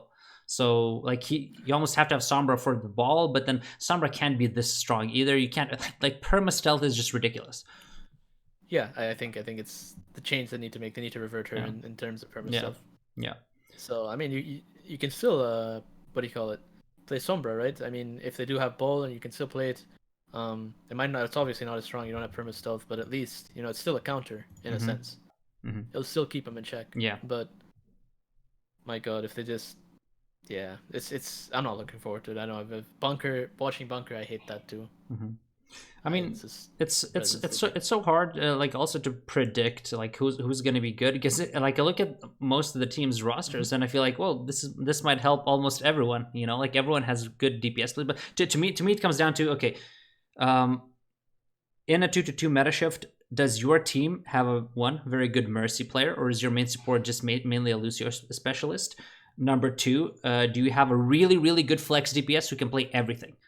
I think that's going to be very, very important. Yeah, true. Because most likely you're going to be in a situation where someone is perma playing Sombra and someone else is flexing. I think that's pretty likely. And yeah, most likely. and also, do you have a really, really good Winston player? I think those are the three categories that you have to hit in order to really benefit from a 2-2 shift. Do you agree with that? Yeah, I also think the Mercies, especially on maps that you do play snipers, right, definitely will come into play. So stage 1 meta was fun to watch, by the way, with all of that. So I'm sure I'll enjoy 2-2 for literally a stage. But yeah, I think the teams with the Mercy, with the person who doesn't play Mercy will get abused. So what do you think? See. And also, yeah, the monkey too. Yeah. Go ahead. So what do you think about Chengdu? Do you think Chengdu would rise up the rank? Because I mean, they have basically been playing that stuff for 2 stages now. But again, I think so. I think they could potentially have a bit of a head start, but also strategically, I don't think it's as hard to pick up those compositions. And a lot of the other teams have incredible players in those positions. So what do you think about Chengdu? It's funny you said this because now I'm thinking every team, is like, let's say a team that only played like Goats, like for instance Paris, they're like, oh no, Goats, right? And fucking Chengdu is all like, oh no, triple DPS. Like it's the only team that's like, oh no. So, but yeah, I think they'll be fine. They'll be fine. I think it'll benefit them a lot. At Jinmu, right? That's how you say his name. Jinmu, yeah, he's very good. Yeah, I think he'll. I think they'll be fine. I don't think it's gonna be like a severe change. I don't think they're gonna be like the #1 team, but I don't think it's gonna like knock them down at all. I mean, they didn't even play when they did play Goats. It wasn't very good. They played versus Valiant, for instance, and they didn't look that great in that series. Not trying to take anything away from Valiant, they played better. But yeah, Chengdu was not looking that great in Goats, so it definitely is a patch that helps them. So if we take a look at teams that wouldn't benefit from this, so I'm looking at the rankings. I'm thinking I would still be pretty worried for Boston. I think, again, the supports haven't instilled like a ton of confidence in me, and I think Fusions hasn't looked good on Winston. I think he's looked decent on Reinhardt, but he hasn't looked great on Winston. What do you think about? But then again, I think like Color Hexa and Blase have looked pretty decent on these DPSs. Blase has looked good on Doomfist, but I still think the key points that we talked about, that I think you have to, like the categories you have to hit, it feels like maybe Boston won't have. Boston will be good on Junkertown. On maps that involve Widow, I think Color Hex will perform. Yeah. I think they will get hit pretty hard, though. I don't think this is a good patch for them either. Yeah. I think Washington, for instance, another team that will be hit by this. I don't think it's a good patch for them either. Yeah. It doesn't change anything, is what I mean. Yeah. So yeah, I think these teams it doesn't really do anything for them. Yeah. I mean, who knows? They might have a really good day on these DPS. See, that's the other thing, right? If they really outperform their counterpart on DPS, let's say, they could pull out wins. Yeah. Not because Corey can just carry it in any single game. Like he is an incredible Widowmaker, but at the same time, like to be able to win consistently, who knows? Think about that. Think about that too. It's like kind of a rough thing if you're not the strategically sound team, but you're one of your players is just performing damn well and then just hard carrying. Like to me, that's a rough spot. Yeah. What do you think about Dallas with in a 2-2 meta? Oh, they should be fine. I think they should be fine. I think Dallas will be fine. Yeah, I think also with the addition of Note, right, one of the better divas, right, they should be fine. OG and Trill, both can play Monkey pretty well. So Closer, decent. Who's playing Mercy? Closer. Yeah. Right. So then they should be fine then. By those 3 categories, I think they'll be pretty decent. Maybe. And then again, it's. Yeah, go on. Sorry, go on. No, I was just gonna say, it's just again, it's how their DPS perform. So yeah, we'll see. I think they'll be fine though. And that's like if you look at the DPS lineup, you have Zach, you have AKM, you have Taimu. Let's see, is that it? Is that it for their DPS lineup? Zach, AKM, Taimu. I think so. So do you think they cover enough? Well, because again, what I said, I think you will need a very good flex DPS that covers everything. Like with this lineup, can they really play a Tracer Genji? Wait, are we missing one? I feel like we're missing one. I'm looking at the roster on the league side, and I don't think we're missing anyone. Let me look up. Okay, then Liquipedia. they're still missing a Genji. Yeah, so I'm kind of worried about that because like Zach, He can play Genji. Zachary can play Genji, he but can, but what if the meta is Genji Tracer? Like who plays Tracer? There's no one who plays Tracer, right? yeah, this might be an issue. Yeah. Yeah. So I think they do like OG. I think really good, but They yeah, have roster slots left, right, Monroe? they do. Yeah. Yeah, yeah. So I'm sure they'll pick up somebody, Mm-hmm. especially knowing obviously for the stage it might be rough, but Mm-hmm. yeah, I think they'll pick up somebody going into the season. Mm-hmm. And that's the other thing. Like there's a big these big players that people are gonna look out for in the offseason. Sparkle being one, right? So Mm-hmm.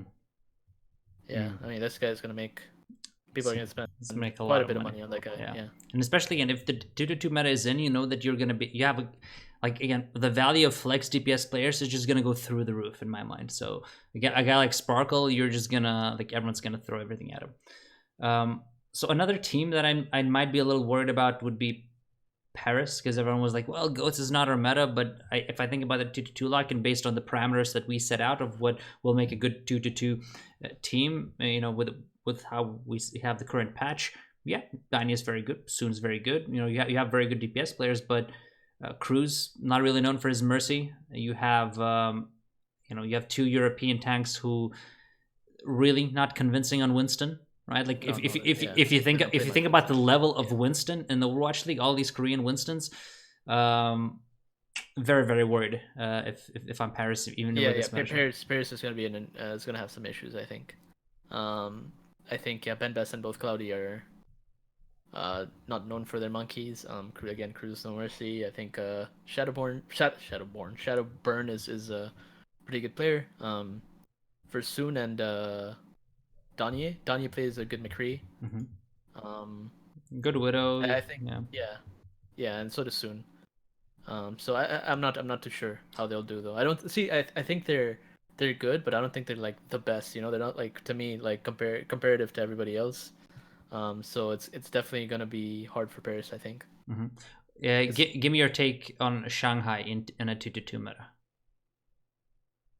I have a very strong opinion in this, so I'm interested in what you have to say. Gamsu is a good monkey.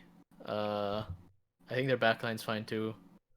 They should be okay, as long as they don't try Reaper in Horizon versus Bunker. I don't know. Like they did 2-2 versus 2-2, I believe, this season too. At the very start of the stage. So yeah, I don't think that's the play though. So, as much as I love Reaper. So I'm a little worried for Shanghai. The reason being, I think this meta actually right now and them playing Sombra Goats is as good as it's gonna get if they don't make additions to the roster. The reason being the fact that I don't think they have a good diva player.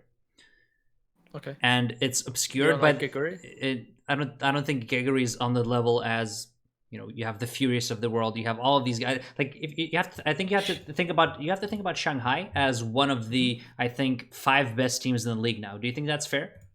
Like 5, 6, top 5, 6. I think they're one of the better teams. They're one of the better teams for sure. And do you think that?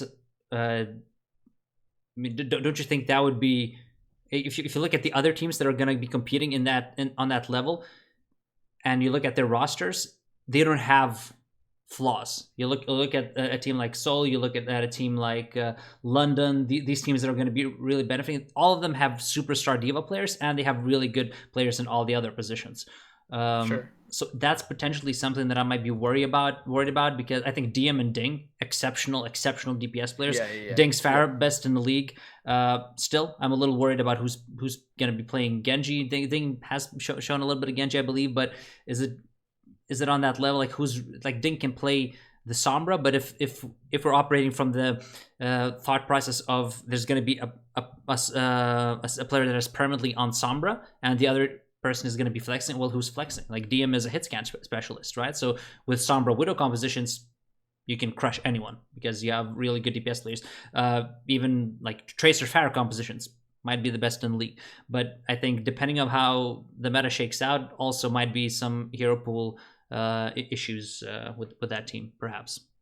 I think Kiguri not being on the level of Fury, like, sure, that can be, I guess, said, but at the same time, I'm not sure she hard tanks the team either. You know, like I Mm-hmm. don't think she's bad at the Mm-hmm. heroes, so she might not be like a superstar, Mm-hmm. but she's not like a weight either. You know, Mm-hmm. so I think they'll be okay, but Yeah. especially because I've seen DM play and that guy's nuts. Yeah. You know, Yeah. I think there's so absolutely no doubt that Shanghai is still going to be like top 10 or better. I think yeah, that's again, like I don't think that Giga agrees that bad that she would tank the team further, but I think this meta like suits them really really well, and I think considering how stacked all the other teams are in that range, and teams that are like even a team like Philly's gonna probably move up oh yeah, in the they are, standings too, right? That's So gonna help them a lot. yeah, That's gonna help them a yeah. lot. So Yeah, definitely. and in this meta, like Shanghai would smash Philly in a 2-2 meta, very close game. Philly might be taking the edge, and that's where I think like the difference might be. Like most teams are sort of catching up to that level. Sure, sure. I think that's a good point. Like I definitely think Philly could be on a higher level. Mm-hmm. Like I definitely think Carpe being able to play Widow, for instance, or any DPS for that matter. EQO being able to play not break too. Not that he's actually been okay at break. Like a lot of people like giving Philly stuff, but he's not one of the issues in my opinion. Mm-hmm. But him being able to play DPS, for instance, he'll be able to do a lot more. So I think that team, yeah, they're really gonna benefit from this. Mm-hmm. So before we finish, like two interesting cases as well, like two last teams that I want to touch on. Um, Mayhem, you said is going to definitely benefit from it, and then, yeah, like I think, if you think about it, they do hit a lot of the like. It can't get much worse than this. Like it has to get better. I think. I don't think they become a super duper team because I think there's still some question marks. I think okay, Yeah. you definitely check the main tank box. Like Fate in a 2-2 meta was one of the best, if not the best, main tank in the league last year. Like one of the top, at least top 5, I'd say. Maybe you disagree. I don't know.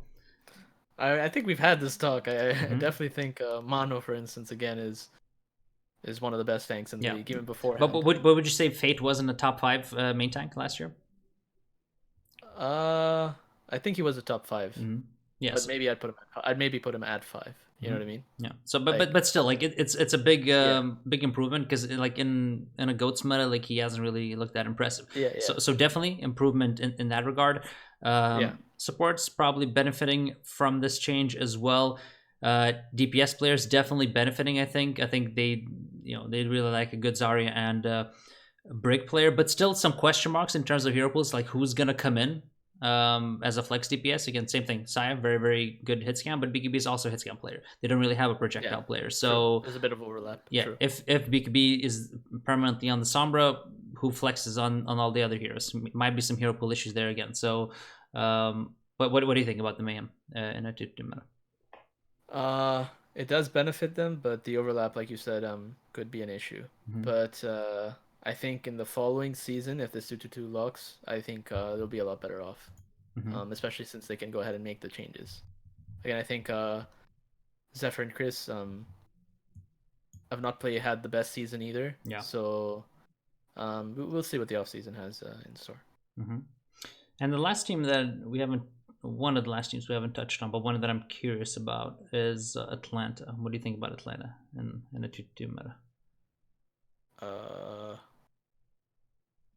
I think it's gonna hurt them. Yeah, I think they're definitely gonna be a team that it doesn't benefit.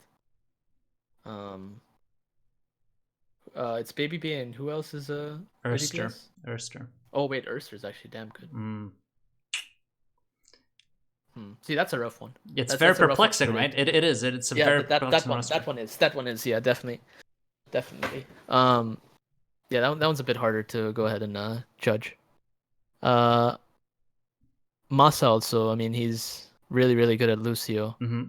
So I'm not sure about his. Mm-hmm. I don't think I've seen his Mercy, so I'm not sure. I've not seen sure. it. That one's a hard one. I've seen it. It's okay, but You it's played not. versus it, right? I didn't play against it, but I've obviously I've seen Massa scrim and a lot of different trials and things like that.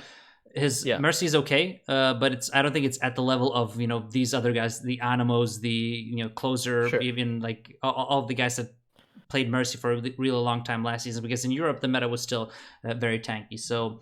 Mm-hmm. I think bit of a question mark there. Erster, incredible player, one of the best flex DPS players in the world. Dako Pokpo, pretty solid front line.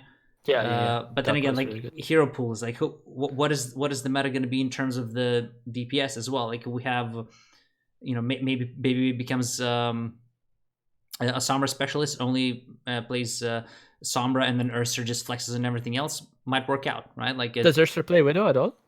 I'm not I sure. think honestly, Ursa can play anything. I think he is Okay. sort of like a flat. He rolled out on Tracer, and just popped off in one of the games. Obviously, it's different. Like you're playing against goats, um, but I think Erster has the capability, and he's young. He's 18. I think he can learn, or he can play Yeah. anything.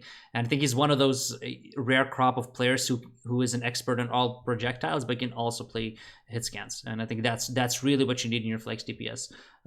So it's a very perplexing roster. It's difficult to really gauge because I think a lot of it would come down to how good is Massa on the Mercy? Can he match his skill on Lucio? Where does Baby B land in terms of the hero pool? Like what heroes are going to be good, what heroes are going to be bad? Interesting to see. Yeah, Mm-hmm. I agree. So yeah, I think that wraps up the discussion around 2-2. Is there any other thoughts you have? Any other teams you wanna mention or anything like that? Not that I can think of. Mm-hmm. No. Okay. Yeah, I think we covered it all. Okay, so we can just end the podcast with just a couple of questions from Discord. There were some questions from the lovely members of the Mineral Miners community. So we're gonna go ahead and ask some of those. Spilo, Coach Spilo asked a question for you. Actually, he asked, "How was your experience with 1 point?" Oh, with 1 point. I think it was one of the best experiences I had. Um, it really, I guess, drove me to. It was my real like first Overwatch team that I mean I did a bit of coaching before, but it was my first like real Overwatch team that I went ahead and coached when I like hopped over from League. I think it was like one of the best experiences. We all wanted to win really bad. Um, every day like scrims were different. We would do something different every single day, and we'd progress at a rapid rate. At 1 point, we were the best team in Europe, in my opinion. Mm-hmm. And obviously, like we did end up first in the rankings too. So it's just not just me saying that; it's also like there, like we ended up first. So I loved like every single player that I worked with. And I guess it showed me a different I guess culture, right? With Europe that I didn't have before. I worked with European players, but I never worked with a whole European team. So Mm-hmm. I really enjoyed that experience by far. Mm-hmm. Another question that we had was from Inflame, and he said, "I'm sure you have experienced players with huge egos. How do you make them realize and, more importantly, accept their mistakes?" Which is an interesting little topic as well. First of all, nobody likes to be told they're wrong. But if like an ego does become an issue, I do sit down and talk with them, and then make them realize the effects of their actions or their ego that actually have on other players on their team, or how it's detrimenting them. I don't yell at them, because that's like never really the answer. But I more so just explain to them, and they realize, through empathy that okay, yeah, they can understand where I'm coming from, and they fix it like this. But yeah, that's really like how I deal with ego players. But yeah, I just also show them like I guess their drive to win means everything, and they should do anything to get there, even if they have to change the way that they think. Because that's the first thing that I do on a team that I join. I always say like the theory of methodic doubt, where Rene Descartes was a philosopher, where he said like you have to throw everything, you have to be a blank slate basically, throw everything out the window, and then start over.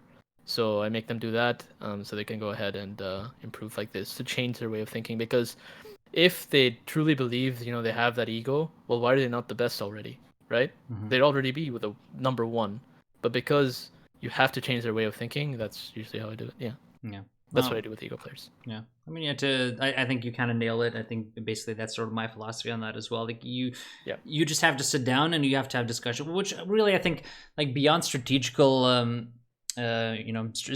strategic implementation. Really, coaching comes down to having conversations. Like really, that is, especially if you're a head coach, that's what it really comes down to. You see players disagreeing with each other, having egos, or addressing things in the wrong way constantly. And I can't tell you how many times I've had those moments where I sit down with the player and discuss with them, and it might be their egos where they wouldn't want to admit a mistake, and that's one way you address an ego. Another ego might be like it maybe a player doesn't get enough playing time and they feel like they should. That's another way that it would manifest itself, right? Like there's different ways an ego can manifest itself. So I think you just have to sit down with the players. You have to give them perspective. I think that's the most important thing. Yeah, 100%. Yeah, 100%, because like okay, if you have like a bad environment of like egos and stuff like this, it doesn't matter if you're the smartest guy ever.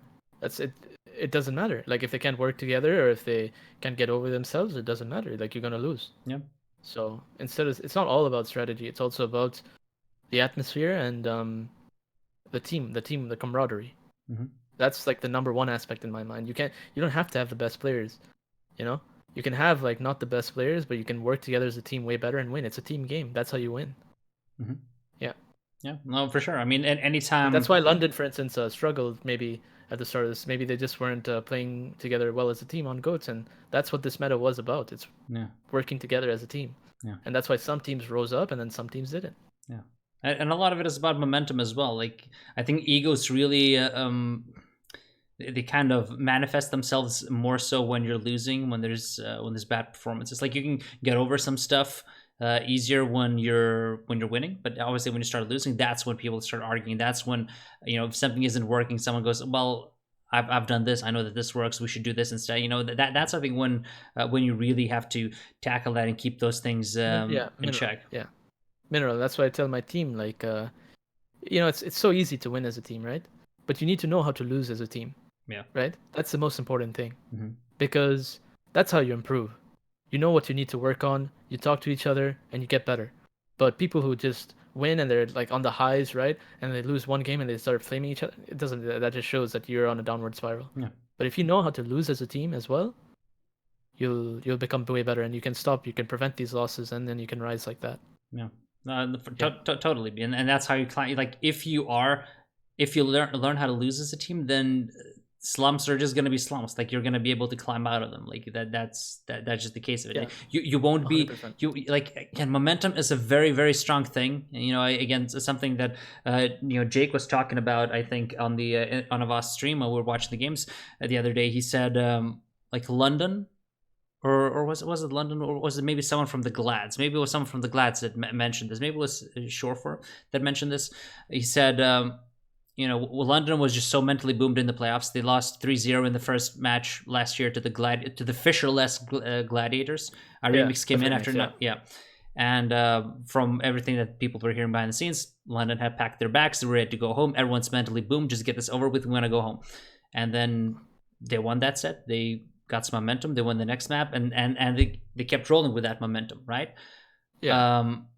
And they got away with it because they're really, really, really skilled. But if really that was the mentality at that point, then you are mentality. Yeah, like you are reliant on your skill. You are reliant on just on momentum. Whereas if you have a strong enough team culture, if you keep all the egos in check, you can manufacture that momentum even when you're a lesser skilled team. And I think that's where coaching really kind of comes into play a ton as well. Yeah, and I hard agree on that. Yeah. Mm-hmm. So yeah, I think this covers most. I mean, someone also asked, what about Toronto in 2-2? I guess we didn't touch that team. Do you have any closing thoughts on Toronto in 2-2? I like Gods a lot, but I'm not too sure. I don't think this really changes anything for them. Definitely think Gods was a great pickup though. Mm-hmm. I think this guy deserves to be an L for sure. Yeah. No, I think he's very solid. And even now, like they put in Yakpung in a couple of games in their previous game, but Gods stayed put. Like he's still playing over Envy, so that's been very impressive. But yeah, I don't think it changes too much either. I'm not sure about AIDS or Rocky's Mercy, I'm not really sure about the main tank. How good are these guys Sherrick, on yeah, Winston? Sherrick and Yakpung, yeah. Yeah, like how good are they on Winston? Even if they're decent, like again, the requirement for a top tier Winston are very very high in the league. Mm-hmm. Mm-hmm. DPS players also some question marks with I'm 37 and Ivy. Can they cover everything? Who plays the Sombra? Haven't seen any of these guys on the Sombra. Might have to catch up a lot on skill. Yeah. Presumably the hit scan has to play it, so that would be Mm-hmm. M37. Can Ivy flex on everything else? Who knows? I've heard he's very flexible, but you don't really know. So Yeah. difficult to say about Toronto. But again, I don't think it changes too much. I think they sort of stay around where they are right now. Yeah. Okay, I think we that sort of wraps it up. Unless do you have any closing thoughts? Um, no, not that I can think of. All I right. think we talked about a lot, and it was a lot of fun. Yeah, it was Yeah. definitely a lot of fun, and I wish you the best of luck with Revival. Again, everyone tune in into the matchup. Those who are watching live, obviously, those who will 6 listen to p.m. this. PST. Yeah, so those who will listen on this to this on YouTube, you will probably already have missed a game. But those who are listening to it live, make sure you check out the game. Revival is making their contenders debut for the season against Second Wind. We're gonna see Coach Curryshot in action, presumably dominating once again. And beyond that, again, thank you so much for coming on, Curryshot. Very interesting discussions. I think we're going to be very interesting to see what happens with the 2-2 meta. I really enjoyed that discussion. There's a lot of angles again that you can look at it from. But beyond that, everyone, if you want to, obviously this podcast is going to be on YouTube. You can also get it on. Pretty much any podcasting platform that you can think of. It's on Spotify, Google Podcasts. I think it's on Apple Podcasts. Again, you can find all the links in the sort of the outro screen after this. And give us a follow. Follow Curryshot on Twitter. Follow me on Twitter. Follow all my channels, all the good stuff. Curry again. Also, sometimes when he has time, maybe he won't have as much time now with the Revival, but also makes some excellent content. So give him a follow as well. And thank you for listening. We'll see you next time.